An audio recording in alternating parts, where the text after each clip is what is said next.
ഇഷ്ടം പെടുന്നു, നിന്നെ ഇഷ്ടം വെക്കുന്നു ആര്?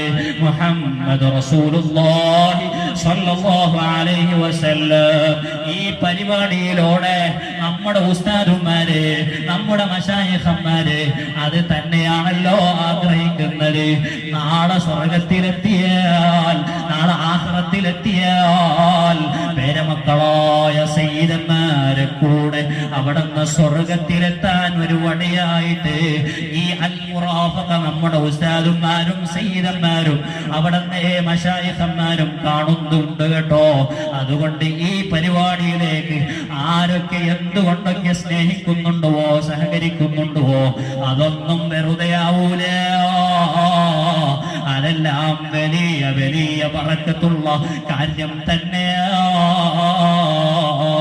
ഞാൻ നിർത്തുന്നു. ആദ്യം പറഞ്ഞ ഓതിയ ആയത്തുണ്ടല്ലോ, വഹസുന ഉലൈക റഫീഖാ. ഈ ആയത്ത് ഇറങ്ങാൻ ഒരു സാഹചര്യം ഉണ്ടായിട്ടുണ്ട്. ഇമാം ഖുർത്തുബി റളിയല്ലാഹു അൻഹു തന്റെ തഫ്സീരിൽ വളരെ വ്യക്തമായി പറഞ്ഞതായി കാണാം. എന്താണ്? അതേ ബഹുമാനപ്പെട്ട സൗബാൻ റളിയല്ലാഹു അൻഹു, ബഹുമാനപ്പെട്ടവർ നബി സല്ലല്ലാഹു അലൈഹി വസല്ലമ തങ്ങളുടെ ഖാദിമായിരുന്നു, സേവകനായിരുന്നു.